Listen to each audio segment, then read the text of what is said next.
কাল কিয়ামতের দিন সারা দুনিয়ার সব মানুষকে আল্লাহ তাআলা একত্রিত করবেন, সমাবেশ করবেন। সেখানে দুনিয়ার শুরু থেকে নিয়ে শেষ পর্যন্ত যত মানুষ দুনিয়ায় বিদ্যমান ছিল থাকবে, সবাইকে একত্রিত করবেন বিচার করার জন্য। একত্রিত করবেন, সবাই দাঁড়িয়ে থাকবে, কারো শরীরে কাপড় থাকবে না, পোশাক থাকবে না, উলঙ্গ থাকবে। শরীরের উপরে সূর্যের তাপ পড়বে, সূর্য খুব কাছাকাছি থাকবে, আর সূর্যের এই তাপ আরো বৃদ্ধি হবে। এমন একটা পরিস্থিতি, সূর্যের তাপে কেউ কেউ তামা হয়ে যাবে। হাসরের মাঠের মাটি এটা তামা হয়ে যাবে, ওখানে পা রাখলে পা ফুসকা পড়ে যাবে।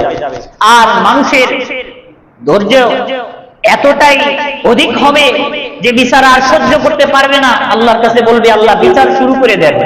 হাসরের মাঠের যে এই কঠিন পরিস্থিতি, আজকে যেই ওয়েদার পরিবেশ, এটা আমাদের আর সহ্য হচ্ছে না, আপনি বিচার শুরু করেন, যার কপালে যেটা সেটা হবে। অর্থাৎ যে জাহান্নামে যাওয়ার যাবে, জান্নাতে যাওয়ার যাবে। এমন একটা পরিস্থিতি, পানি পিপাসায় কাতর হয়ে যাবে, কিন্তু মানুষ মরবে না, শুধু যন্ত্রণা আর যন্ত্রণা পাবে। এরপরে আল্লাহ তাআলা সিদ্ধান্ত নেবেন এখন বিচার হওয়া দরকার।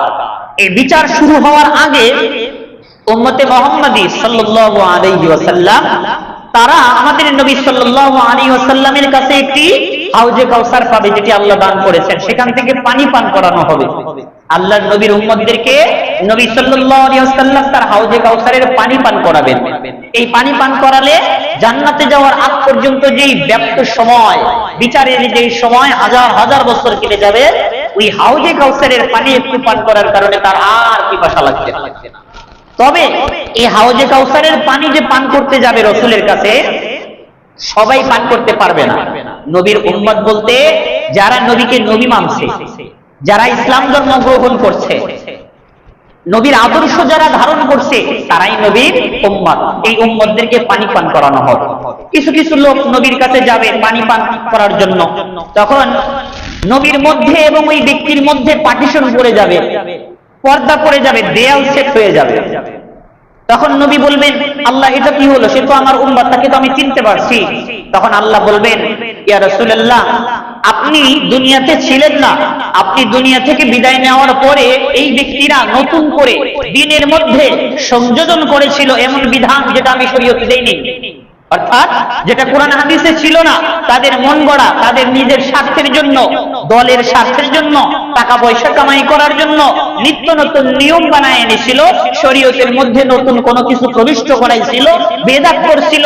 এই কারণে আপনার আদর্শ সঠিকভাবে সে না মানার কারণে, দ্বীনের মধ্যে বিদাত সৃষ্টি করার কারণে আজকে হাউজে কাউসারের পানি আপনার কাছ থেকে পাবে না।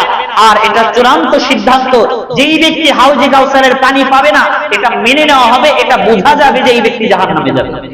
যে হাউজে কাউসারের পানি পাবে না, সে জাহান্নামে যাবে।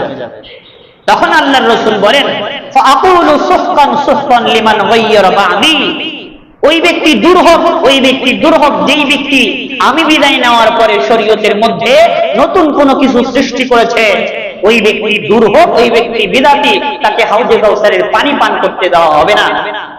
তো এই হাদিসের আলোকে এই যে প্রচলিত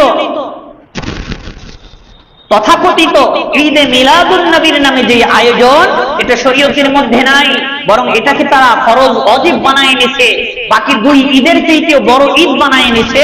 অথচ কোরআন হাদিসের কোনো দলিল প্রমাণ নাই, যা আছে সবগুলো তাদের মন গড়া ব্যাখ্যা, কোরআন যুক্তি, কষার যুক্তি দলিল, যেগুলো আমরা ইতিপূর্বে আলোচনা করেছি, শুনেছি। আল্লাহ আমাদেরকে বোঝার তৌফিক দান করুন। তো যেই ব্যক্তি বিদআত করবে, এর ৮ নাম্বার ক্ষতি হলো হাসরের ময়দানে বিচার শুরু হওয়ার আগে উম্মতে মুহাম্মাদীর তৃষ্ণা নিবারণের জন্য আল্লাহর রাসূলকে যে হাউজে কাউসারের অধিকার দেওয়া হবে, আল্লাহর রাসূল হাউজে কাউসারের পানি তার উম্মতদেরকে পান করাবেন, কিন্তু যেই ব্যক্তি বিদআত করবে ওই ব্যক্তিকে হাউজে কাউসারের পানি পান করতে দেওয়া হবে না।